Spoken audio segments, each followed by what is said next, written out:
Hey guys, welcome to the Women Who Make an Impact series. I am so excited for this series because really the impetus here was to identify women in medicine dentistry who are not doing the same old thing, right? They're not just following the status quo, they're not just doing what everyone expects of them, but really making strides, disrupting, and making an impact. And the impetus was what is it behind them? What does it take? What are they doing differently? What is the perspective or the mindset that they have in order to make massive impact? And what advice do they have for the rest of us who really know that there's something more, right? That feeling that I'm meant for more in this industry or beyond this industry. And really, what does it take? And so, in this episode, I'm just excited for you to meet someone who I've been following for a while now. Her name is Karese Laguerre. And what she recently did was launch her first ever, get this, convention. Literally, we're talking about a hygienist here. She started out in hygiene because of a love of teeth. And she just literally this summer of 2023 launched her first national convention, dental convention. What does it take to be able to do something like that? And what does it take to be a woman who makes an impact? Can't wait for you to meet her. Let's listen to this episode. And as you do, I want you to hear a few very interesting insights. Number one, how her childhood, her dreams and desires from a very young age are reflected now in what she's doing and what she thinks is the single most important component of making an impact. Can't wait for you to hear more. Let's listen to this interview with Karese Laguerre. Hello, and welcome to the Business of Happiness podcast. I'm your host, Dr. Tarryn MacCarthy, and I am so excited. So excited. You are in for such a treat today because I am bringing to you one of the one of my favorite people in dentistry. She really is so magical. I'm introducing to you Karese Laguerre, and she's a registered dental hygienist and myofunctional therapist. She has so many cool accolades. She founded the Myo Spot. It's a practice that's specifically aimed at amplifying oral wellness to the whole body wellness. And she uses teletherapy to help her clients of all ages, which is so cool, overcome things like tongue ties, TMJ disorders, sleep apnea, grinding, anxiety, breathing and orofacial dysfunction, like really changing people's lives. And she's also the co founder and creator of the Dental Culture Con, a conference that brings the heart and soul back to dentistry and is really an immersive cultural experience where you really have an opportunity to see the diversity in dentistry and represented as well as supported in the conference. So she's doing magical things in this world. And I thought, this is really somebody who exemplifies the epitome of a woman who is making an impact in medicine and dentistry. So join me in welcoming Karese. Hello. Hello. Thank you for such a beautiful introduction. I am so excited to have you on the show today. And like I said, I just think what you're doing is amazing in this world and how you have taken your incredible education and expertise in dentistry and morphed it and chosen new paths and really bushwhacked paths of your own, created new directions for yourself to go in this industry. And I'm so impressed and inspired by you. And I just thought this is such a great example of a woman who knows what she knows and knows what she wants and goes after it. I'd love you to share for us a little bit of your experience in dentistry and then how you've taken dentistry and really changed your direction in the field. Absolutely. So, dentistry was something I wish I had a better story for, but I really came into it because I just really teeth were the first thing that I ever noticed on people. I had this weird obsession with teeth. Like teeth just wound up being my thing. So I wish I had some better story where like I was inspired by this dentist or this hygienist. No, no, no, no, no. I just really like teeth. So I came into dentistry really, really naive. I think a lot of people really go in and they maybe have a little bit more of an idea of what they want out of it or what they want to do. I just kind of went into it like, oh, cleaning teeth, that sounds easy. And then you go through, dental hygiene school. And it's like the reality kicker that you could not have ever anticipated. And dental hygiene really was a great career for me. I enjoyed working in dentistry. I enjoyed clinical dental hygiene. But once I fell into the world of myofunctional therapy, it had my whole heart, all of my passion. If you don't mind, I can share for a really brief moment how I got into myofunctional therapy. Yes, It please. all started as a hygienist working for a pediatric dentist. Now, that pediatric dentist was very much into airway and would tell me things all the time about, what was going on. And I started to see things in other people's children that were sitting in my chair. But what I didn't realize is that a lot of that same stuff was going on in my own home. And so, whether it was my son and his ADHD and his emotional and behavioral impulse control issues, my daughter and her sleep issues, my youngest two and their tongue ties, our breastfeeding issues, their upper respiratory, chronic, ear infection, throat infection problems. If it wasn't for me really like discovering through that pediatric dentist what was going on in my home and then working through it with the myofunctional therapy, the airway dentistry, I began to meet my children for the very first time. Like once they were no longer clouded by all of the different diagnoses, different things that they were experiencing, it was really like a jump start into this wonderful world where I could now help other people meet their children for the first time. And so I wound up really becoming this change maker that I didn't anticipate becoming. It's all started with teeth. I just like teeth. And now I'm helping people overcome issues I never could have imagined. And then from there, I'm sure we'll get into it a little later, but Dental Culture Con came about because of an entirely separate passion. But I am just super thrilled to be here today and to share as much of my story as you will let me. I would love to. Let's dive right into Dental Culture Con, this new passion of yours, because I do think it's so interesting to follow your journey, really feeling super passionate about teeth, then really feeling super passionate about myofunctional therapy, and now this new endeavor of yours. So tell us a little bit more about Dental Culture Con. Yes, Dental Culture Con is a wonderful collaboration between myself and my co founder, Christopher Williams. We came together under this wonderful premise of an idea that, dentistry celebrates a lot of different things. Dentistry is very inclusive, but one thing that we didn't see really prominently celebrated was all of the beautiful diversity in the industry. So, whether it's different ages, because we span so many different generations, whether it's different religions, whether it's different races, whether it's different cultural backgrounds. We have so much diverse, multicultural, exceptional beauty in this industry. And sometimes we go to these big events, like let's say it's Chicago Midwinter or it's the Hinman in Atlanta. We go to these big events and it just feels like you don't see those pockets of diversity ever really being celebrated. And so it was a wonderful way to really bring together some of that heart and soul that dentistry does have and absolutely put it on this wonderful pedestal and say, yes, we are so happy to be a diverse industry. We are thrilled to educate on the different cultures, the different religions, the different backgrounds, because all of that really is the backbone of what we do in our day to day clinical experiences. If we don't begin to celebrate and understand and really respect all of the diversity, how can we really treat our patients with the utmost if we're missing sometimes certain ways and nuances that we should be communicating to through them?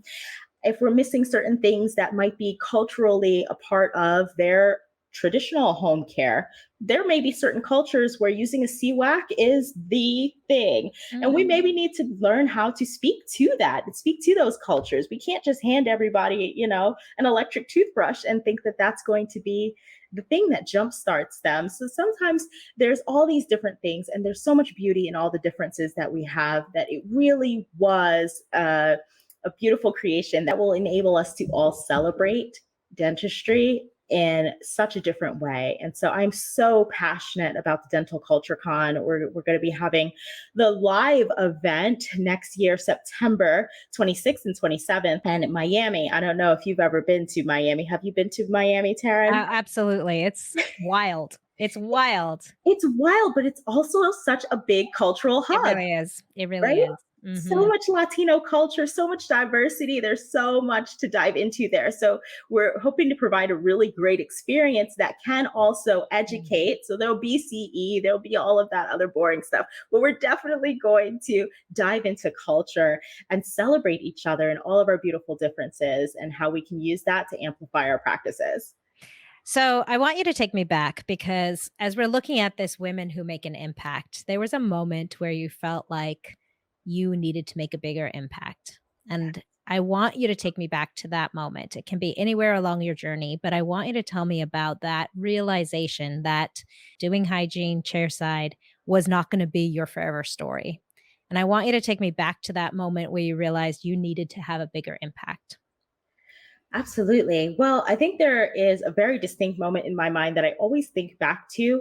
There was a point where I thought maybe I need to go to dental school. Perhaps I need to become a dentist. Maybe there's something more.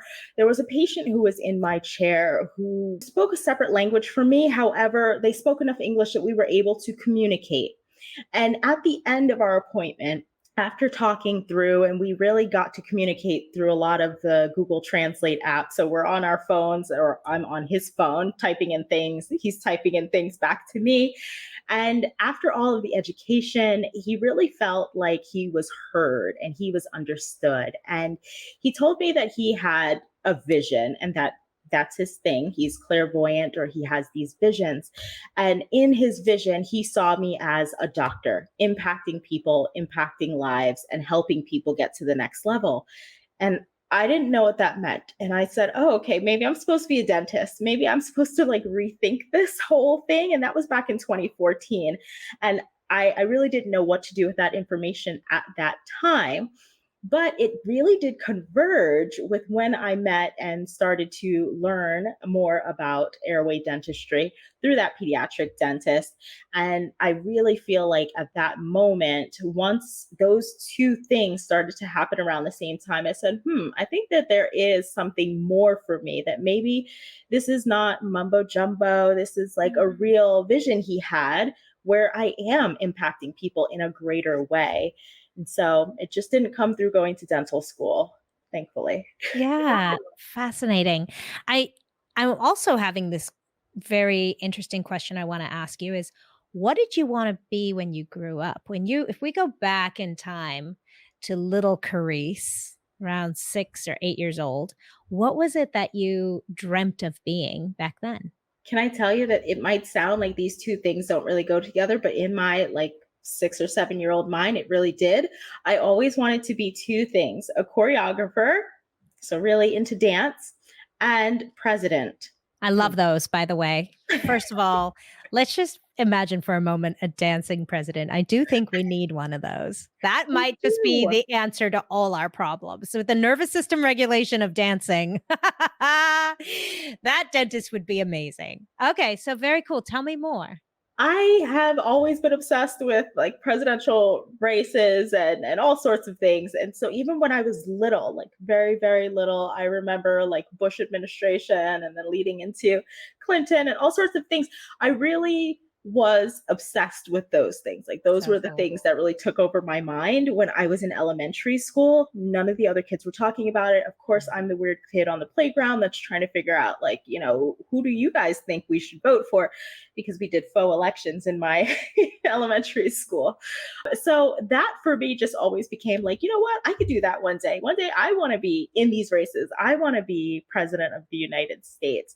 But the dancing was always a passion of mine. Just anyway, I was one of those kids that was performing whenever there was like a family barbecue, whenever there was a family get together. I'm gathering my cousins and we're going to like choreograph a whole little dance. We're going to perform it for all the family. And so these two beautiful passions of mine just kind of came together in that weird way, like, oh yeah, I could dance and be president, because those two things, they naturally go together when you're six. I love it. I love it. Hey guys, I'm interrupting for one moment to tell you about an upcoming incredible workshop. It's a 3-day free virtual workshop that happens in the evenings after work on June 3rd, 4th, and 5th, and it's called Meant for More. I created this workshop because I remember when I was in my first dental practice and so overwhelmed and stressed out, constantly feeling like everybody was taking from me and not happy, not fulfilled. And I remember feeling so ashamed, worried about what was wrong with me. Here I was actually doing the thing I had always wanted to do, and I was miserable. I remember saying, I feel like I was meant for more than this. There must be more to life than this. Here's the good news. There is. There is. If you've heard yourself say that, if you've heard yourself say, gosh, there must be more than this, but you're so exhausted you couldn't imagine doing one more thing, oh my gosh, this workshop is for you. It's happening June 3rd, 4th, and 5th. I will leave the link in the show notes. Check it out, click on it, register, and I will be so excited to see you there.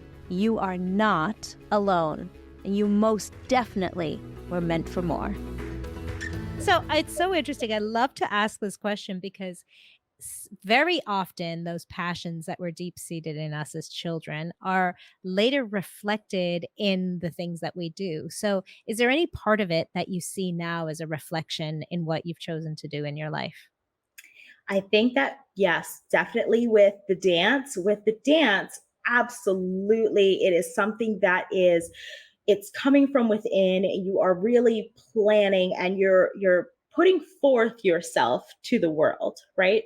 And I think that that's what I do with myofunctional therapy. There's a lot of internal planning, a lot of putting forth myself, whether it be my different ideas as to how we can troubleshoot or get over certain things, and so this is what I'm giving to the people I work with, or whether it's how I can convey this message in order to help other professionals start to see that these are the things that are really making an impact on our patients. And so I think that that is something that does come through me in that same way as dance, where it's really reflecting what is going on with me internally.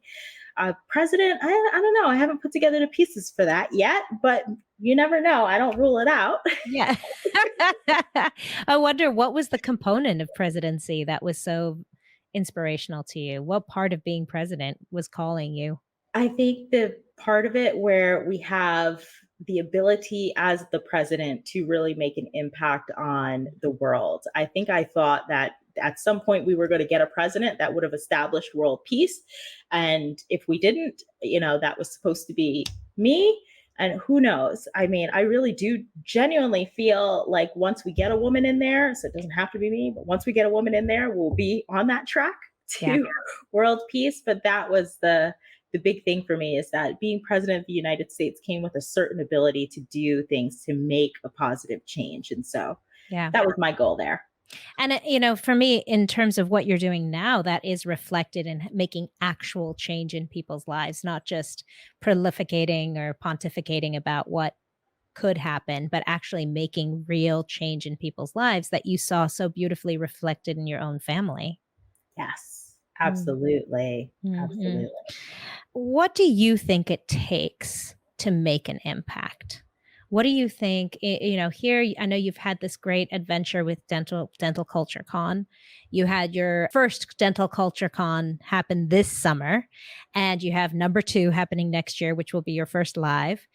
What do you think it takes? What have you learned in this process of making a bigger impact beyond the patient in our chair? Which, by the way, let's not gloss over how important and valuable that is to make real, incredible transformational change on the patients in our chair.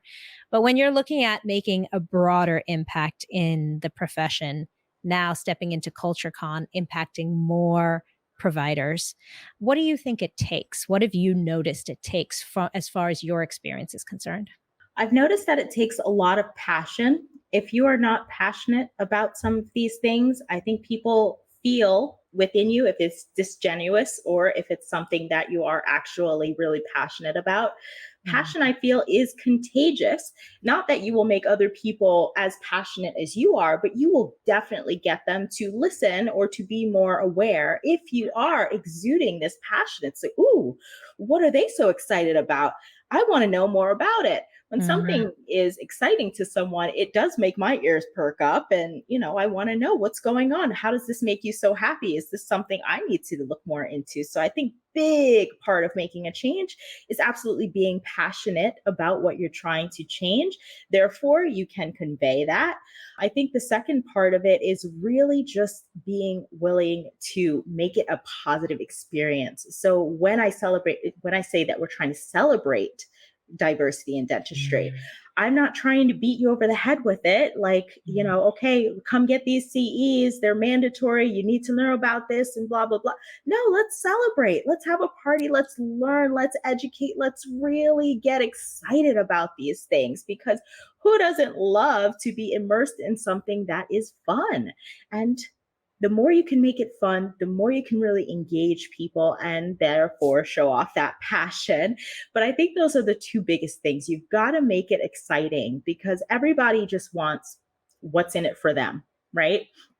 And so, if you have something that you're passionate about that can drive curiosity or something that's really fun where you can engage someone just wholly, I think you are very much willing to get them to come over the line to your side of the passion party and definitely make a change and a difference. That's so cool, and I think it's also one of those things you can't fake. You can't No, fake passion. not at all. People know. People will know.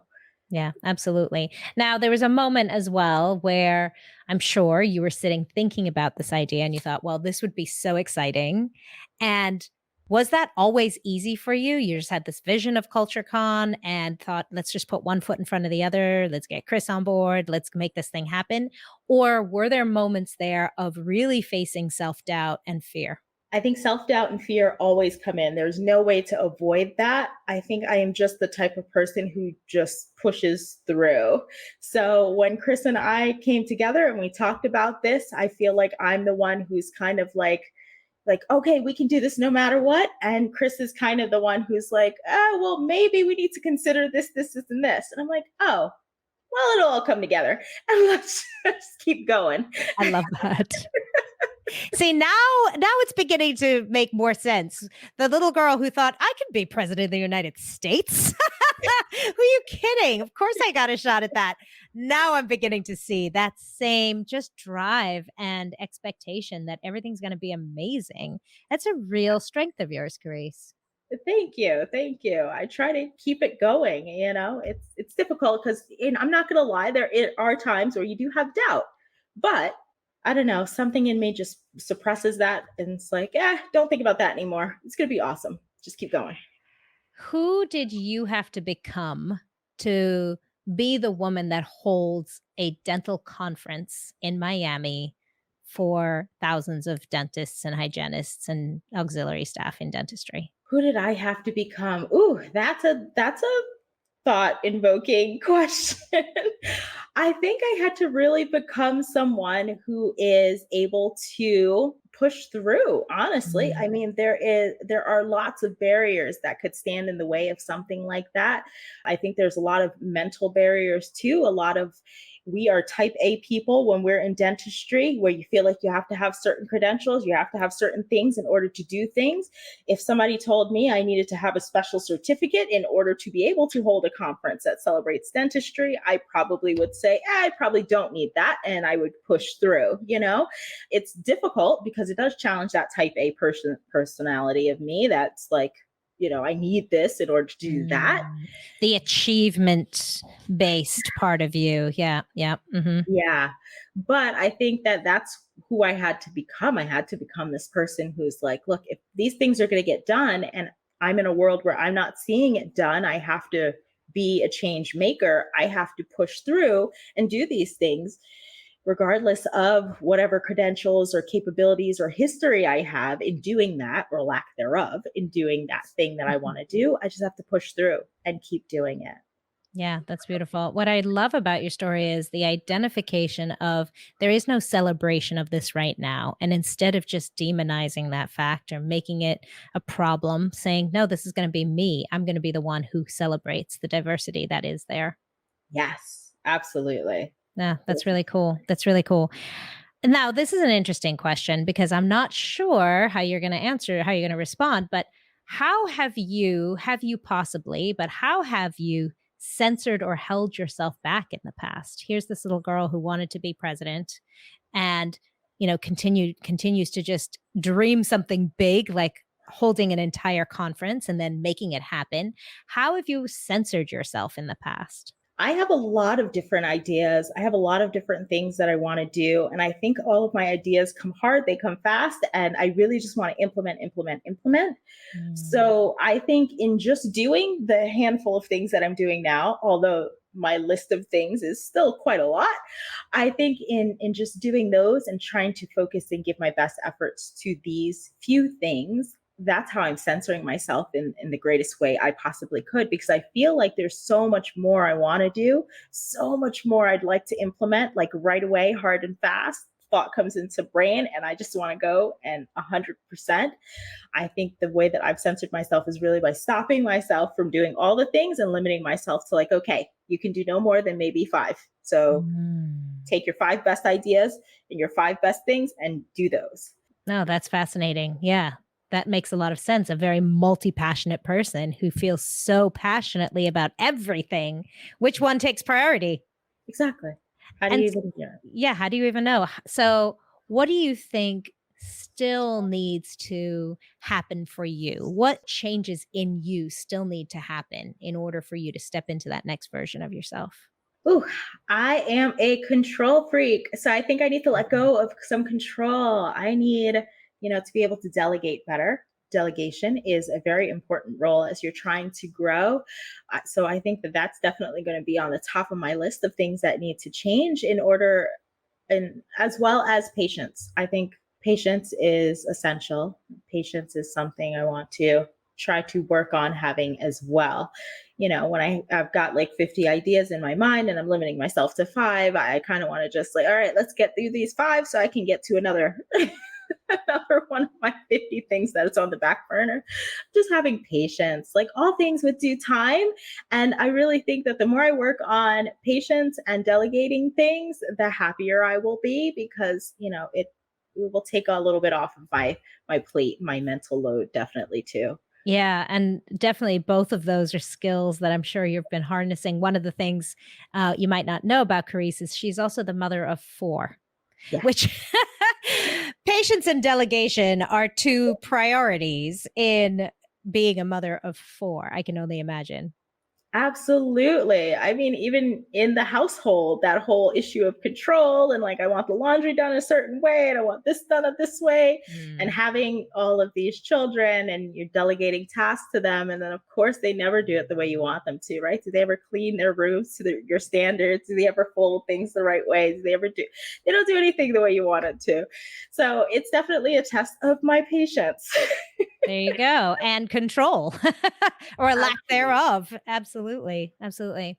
So, in all of this, what do you think has brought you the most happiness in all of these adventures? What has really spoken to you to light up your soul?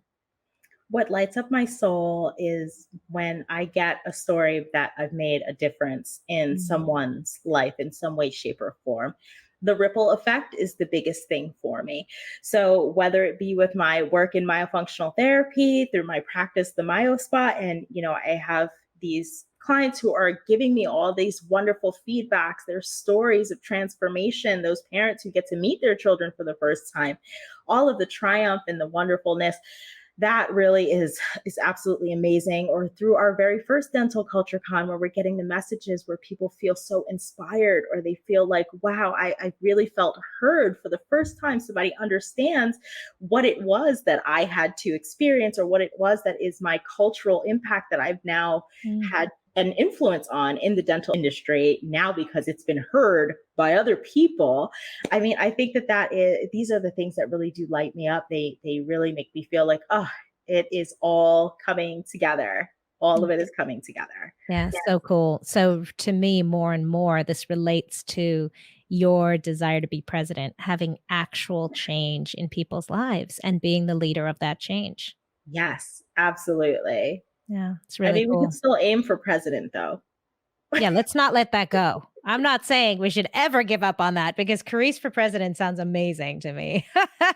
Me too. Me There too. you go. There you go.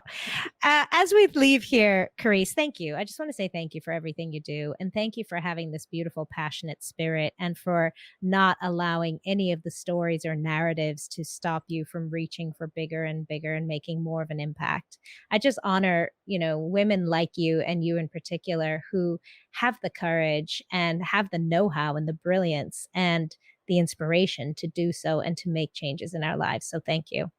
Thank you. I'm so happy to have been able to share, and I appreciate you so much. So cool. So cool. So, for any of our audience members who are interested in learning more about you and want to know how a mother of four who is a myofunctional therapist and able to create these incredible conferences like the Dental Culture Con or want to find out more about Dental Culture Con, how can they find you? You can find me on social media. I am on Facebook under my name, just Karese Laguerre. I'm on Instagram and TikTok under the Myo Spot, so TheMyoSpot. Or you could find me on Facebook as well under Dental Culture Con if you're looking to learn more. So that would just be at Dental Culture Con, CON. Awesome. And we'll put all those links in the show notes. So, your final question here is what is your definition of happiness? Happiness has a big, broad view. I would define happiness as an umbrella where you're under it. And when you're under it, it is full of all the things that really do bring you joy. So it's a combination of your passions, your loves, your obsessions, I guess, like the things that really do spark you and light you up. So it's like this beautiful umbrella that is just holding underneath it all the things that really do define what brings you true joy. That's beautiful. Thank you so much, Carice. We look forward to seeing you next summer or next September at CultureCon. Yes. Thank you. Thank Thank you. you. And thank you to all of you for joining us here on this incredible interview in the Women Who Make an Impact series. And we look forward to having you again soon. And remember, when you feel good, especially that passion, when you can tuck into that passion, that's when you can do good. Bye bye. Hey, beauty, if you enjoyed this episode, then like and subscribe to the show and receive this beautiful message of empowerment, remembering what you are capable of and the purpose you serve in this world every single week. And if you know of a colleague who needs this message, share this episode with her. This is how we raise the collective in healthcare, reminding one another and supporting one another. Community is the answer. This is how we grow it. And lastly, I invite you to a phenomenal in-person event this October 2024, the Empower Her Retreat, exclusively for women in medicine and dentistry on the beach. It will change your life. And I cannot wait to see you there.